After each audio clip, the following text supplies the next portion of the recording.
Ed O'Donnell, capital O, apostrophe, capital D, O-N-N-E-L-L. I run a charitable foundation called the Winthrop Foundation. Great. And can you please just tell me what you're doing here today? Yes, I come from several different perspectives. One, I am allergic to secondhand cigarette smoke. I've never smoked, but I'm allergic to it, really allergic.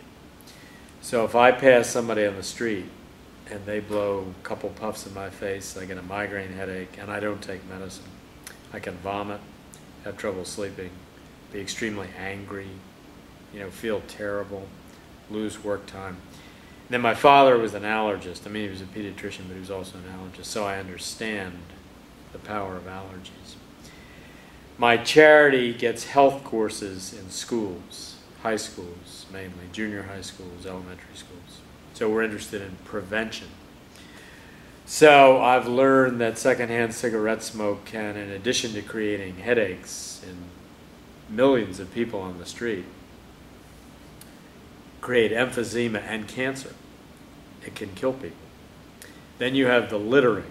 I'm very big on cleaning up America, making it beautiful.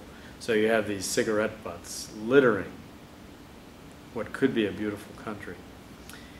And then you have the cost to people. It's very expensive. They're spending money on cigarettes, $7 a pack or more. They could be spending on helping the homeless or helping their own family. Go to a health club. So on all counts, it's a very debilitating activity, and if I could pull a chain and remove it from the earth tonight, I would. Do you want to just tell me why you personally, Richard, are here today? Okay, we saw the announcement. I think it's I'm not sure what the focus of the meeting will be, smoke signals, but I am on the board of a condo nearby. We are considering, and I've just about done or in the middle of the process of making the building smoke-free. I wanted to hear from the public officials about what their positions are in public areas and ask them whether they think that this is going to be widespread in the city in private buildings like the one that I live in. Do you have any, besides the obvious reasons of smoking is very bad for you, do you have any personal connection, anyone you know who's been hurt by smoking? I know people, relatives who've died from lung cancer. I have no doubt in my mind that smoking is unhealthful and that secondhand smoke is probably pretty bad as well. So I think this is and people in my family who are involved in public health, in the public health agencies, and feel very strongly about this. So that's one of the reasons I think this is a great movement to get away from the smoking and to ban it. But then you get issues of personal rights. Is their house their domain where they can do anything they want? And that's the kind of questions we're facing in the condo. Well, how far do you go in banning it? Just in public areas or in the apartments themselves where the smoke can, if it's allowed to go on, seep into their neighbors and become a nuisance? There are some questions here about personal liberty versus the safety of everyone. My name is Guy Aman. How do you spell your last name? A-I-M-A-N. And can you please just share with me what you're doing here today? Well, I've seen the city make some progress on this front. In fact, I think our current mayor had gotten behind this issue a few years back, and I thought I'd come out and see, what more we could do. I'm a little frustrated sometimes when I see places like New York with 4 times the population and diversity come up with stronger standards on these kinds of things. I think we can do a lot to help smokers who are addicted, and I think we should do those things and spend some money for that. But we should also have a strong policy for smoking, particularly in public places, because I think after all, they're in a sense polluting the public environment, just like someone who has a factory. We all breathe in those particulates, and I think it's essentially a public health issue. Okay. And is there any reason why you personally are anti-smoking, you know, besides the usual it's unhealthy for everybody? Do you have any personal experience? Well, it's very interesting. Recently, a very close friend and locally, lives 2 blocks away, died of lung cancer. So people are dying of this condition. My wife is a doctor. She's not in this particular field, but she sees this kind of thing every day. It's a serious health condition. So I wanted to be here to support the public health environment to help those who are addicted and to reduce the amount of people who are smoke. And it's funny because I still see a lot of teenagers, and what really distresses me is to see, you know, people who are 14, 15 years old smoking, and this is a generation that I think knows better. So I'm inclined to believe that it's truly an addiction, but then how do you address that? And I think you really have to help those people. Just introduce yourself.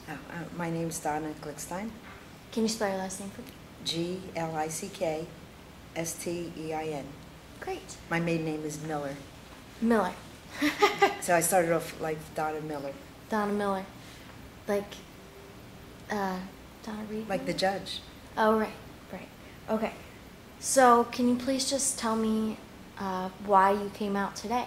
Well, I came out today because I'd like to see Philadelphia be smoke-free. And I think people need to be educated a little bit better as to the dangers of smoking and secondhand smoke. I was around 3 or 4 years old when I had my first puff of a cigarette. I was born in '49, so it must have been in 1952 or 53.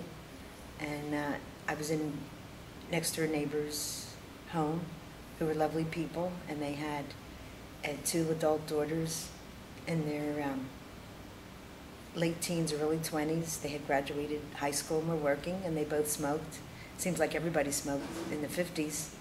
It was the thing to do. And they thought it was funny giving me a puff of a cigarette. And I don't know where my parents were, because it really wasn't funny. My mother didn't smoke. My dad smoked a little bit. But that was tantamount to child abuse.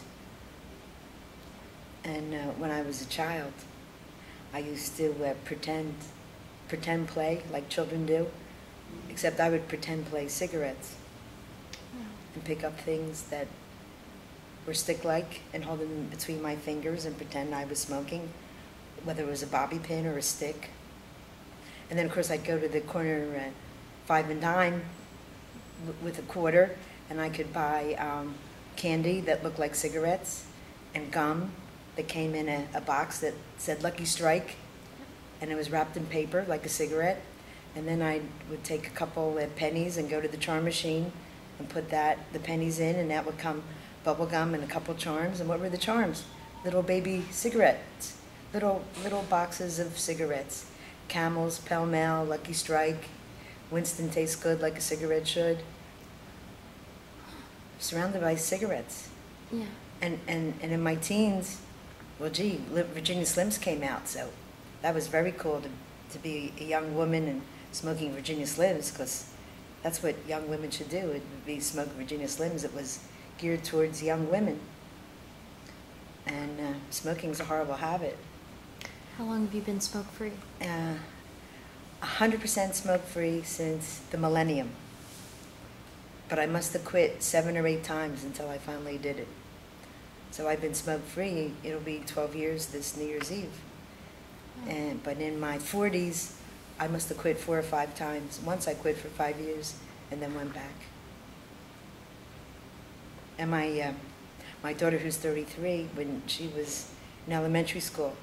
She would go in my pocketbook and take my cigarettes and break them.